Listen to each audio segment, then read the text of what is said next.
बिहार चुनाव में अखिलेश यादव ने बयान दिया है, यह चुनाव नौकरी बनाम बीजेपी है। अखिलेश यादव ये कह रहे हैं, अमीर बीजेपी के साथ खड़े हुए हैं। अखिलेश यादव ये आरोप लगा रहे हैं, जबकि महागठबंधन के पक्ष में माहौल है। अखिलेश यादव महागठबंधन के लिए चुनाव प्रचार करने के लिए पहुंचे हैं। हालांकि बार बार बीजेपी ये कह रही है कि अखिलेश यादव की पार्टी को तो एक भी सीट नहीं मिली है, वो दूसरों के लिए चुनाव प्रचार कर रहे हैं, लेकिन कैसे वो बीजेपी पे हमलावर है, सुनिए। महागठबंधन के पक्ष में समर्थन नजर आ रहा है और ऐसा बिहार का चुनाव जो होने जा रहा है, देश ने शायद पहली बार ऐसा देखा होगा जहां जनता ने पहले से ही मन बना लिया है।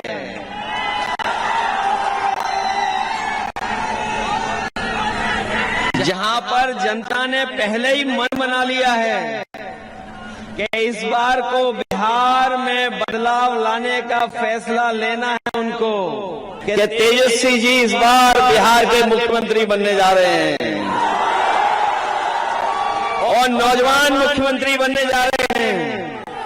और जब नौजवान मुख्यमंत्री बने तो बताओ नौजवान विधायक बनाओगे कि नहीं बनाओगे?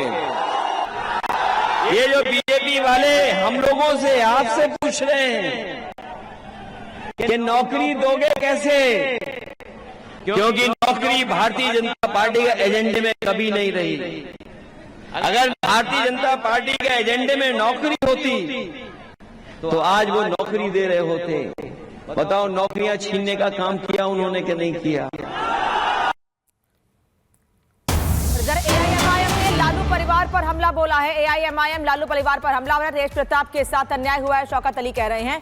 पिता और भाई ने तेज प्रताप के साथ अन्याय किया है। शौकत अली एआईएमआईएम से जुड़े हुए हैं, प्रत्याशी हैं, और वो ये आरोप लगा रहे हैं कि तेज प्रताप यादव के साथ गलत व्यवहार किया गया है।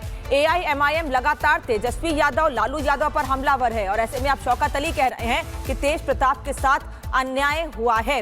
वो कह रहे हैं कि तेज प्रताप के साथ परिवार ने ही अन्याय किया है। यही वजह है कि तेज प्रताप ने अपनी पार्टी बना ली है। शौकत अली अब तेज प्रताप का समर्थन करते दिख रहे हैं, और वो ये कह रहे हैं कि लालू यादव ने, उनके परिवार ने तेज प्रताप यादव के साथ अन्याय किया है, नाइंसाफी की है, और इसीलिए उन्होंने अपनी अलग पार्टी बना ली है।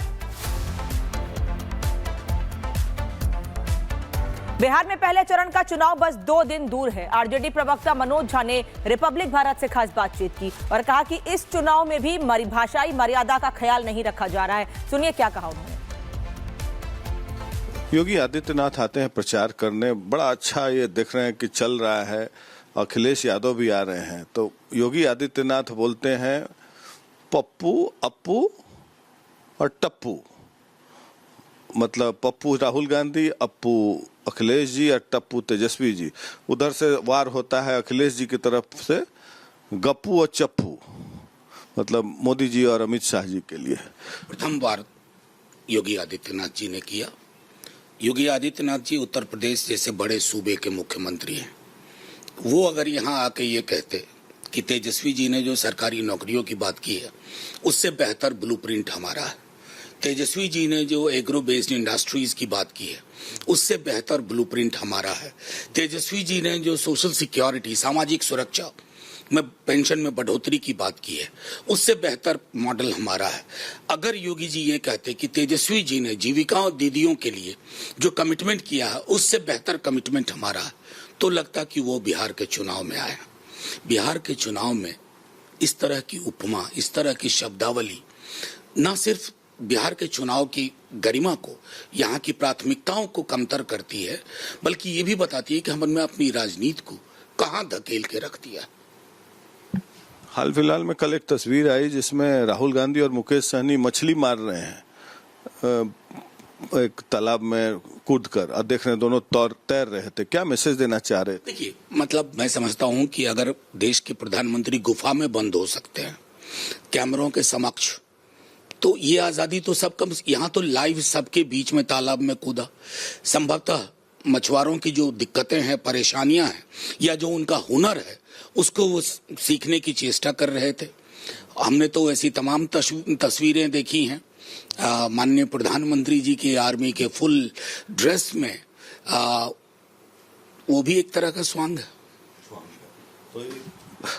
आज असदुद्दीन ओवैसी ने कहा कि तेजस्वी यादव ने आरोप लगाया है उन पर कि वो एक्सट्रीमिस्ट हैं।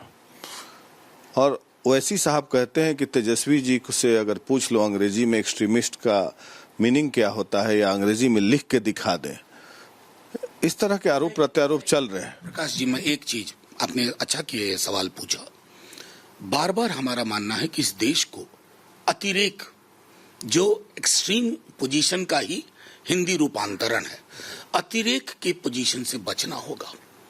अगर हिंदू समुदाय में हमारी, बैरिस्टर साहब के साथ पूरे सम्मान के साथ मैं कहता हूं, अगर हिंदू कम्युनिटी में हमारी पूरी लड़ाई क्या है, जो बीजेपी ठेकेदारी ले रही है, हम कहते हैं कि हिंदुओं को गांधी, नेहरू, पटेल की जुबान चाहिए।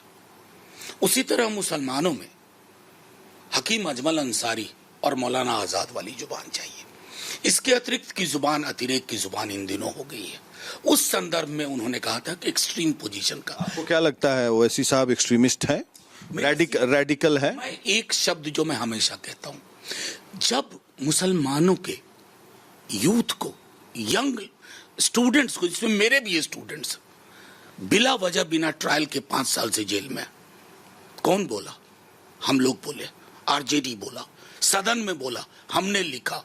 मैंने कभी ओवैसी साहब को बोलते नहीं सुना। देखिए, जज्बाती भाषण बहुत अच्छा वो देते हैं, लेकिन जज्बात के साथ एक पोजीशन लेने का भी तरीका होना चाहिए। जब लिंचिंग हो रही है उसी तरह बोलिए, हम नफा नुकसान नहीं देखते।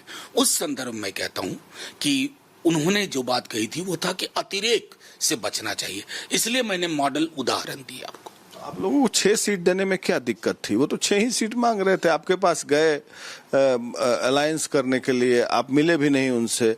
उनके 5 एमएलए जीते थे पिछले बार, आप उनको ले आए अपने तरफ। थोड़ा सीमांचल को मैं जानता हूं, अपना उस पूरा इलाका, पूर्णिया नहीं सहरसा का हूं, लेकिन पूर्णिया, अररिया, कटिहार, किशनगंज अपनी पार्टी की तरफ से मैंने चंद महीने देखा था चुनाव से पूर्व। मैं वहां का भी जो नैरेटिव था वो ये था इस बार बिल्कुल विलग, कि आर पार का मामला था।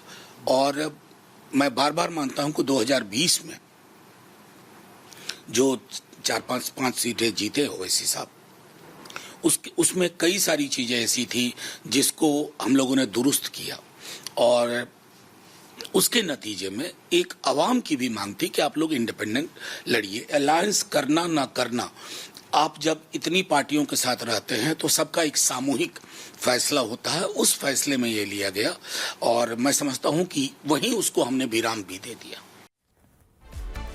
तो मनोज झा कह रहे हैं कि पहले भाषाई मर्यादा बीजेपी ने लांघी है, उसके बाद अखिलेश यादव ने बीजेपी पर पलटवार किया है। प्रभात, वहीं दूसरी ओर बता दें कि आपको मनोज तिवारी से भी हमने खास बातचीत की है। दिग्गज मैदान में उतरे हुए हैं, तो दिल्ली से ज्यादा मनोज तिवारी भी पीछे कैसे रहे? वो भी उनमें से एक हैं जो लगातार अपनी पार्टी को मजबूत करने के लिए काम कर रहे हैं। रिपब्लिक भारत से उन्होंने खास बातचीत की है, उनकी बात सुनाते हैं आपको, क्या कह रहे हैं वो। चुनाव प्रचार कैसा चल रहा है? बहुत अच्छा चल रहा है, बहुत सकारात्मक है। थोड़ा सा महागठबंधन के लोगों की गुंडागर्दी, बदमाशियाँ, डिस्टरबेंस हम लोगों की सभा में आके कर दे रहे हैं। बड़ी अजीब स्थिति है। क्या हुआ था उस दिन? वो लोग आकर के हमारी गाड़ी पे अपना झंडा लगाने लगे। हम लोगों के रोड शो में वो एक 70-80 की संख्या में, और लालू यादव जिंदाबाद, मनोज तिवारी, नीतीश कुमार, हमारे नेता मोदी जी का मुर्दाबाद ऐसे करने लगे हम लोगों के रोड शो में। और मना करने पर वो दौड़ा लिए। हमने तो गाड़ी बहुत तेज निकाल के भागी, क्योंकि मोकामा की घटना हुई थी, बहुत साजिशें चल रही हैं। हम लोग नहीं चाहते कहीं पे कुछ अप्रिय बात हो, तो हमें वहाँ से लिटरली गाड़ी भगा के चलना पड़ा, और 100-150 मीटर तक दौड़ाए भी। तो उल्टा आरोप लगा रहे हैं कि जो मोकामा में हुआ उसके बाद की जंगल राज की बात ये करते हैं, और यहाँ तो दिन दहाड़े प्रत्याशी की गोली मार के हत्या हो जाती है प्रचार के दौरान। नहीं, गोली से नहीं हत्या हुई है। उनके कुछ reason of death is different, वो आरोप है उनके। हालांकि पोस्टमार्टम रिपोर्ट में कुछ और आया है जी। हाँ, तो उसकी जांच हो रही है। देखो सर, इस समय तो सरकार हमारी नहीं है, इस समय सरकार चुनाव आयोग की है। चुनाव आयोग के दौरान वो कंट्रोल करते हैं। तो भी मैं समझता हूं जो एनडीए के सरकार की एक प्रक्रिया है कि अगर कुछ बात हुई, कोई इन्फॉर्मेशन आई तो कानून अपना काम करेगा। यहाँ भी देखिए काम किया।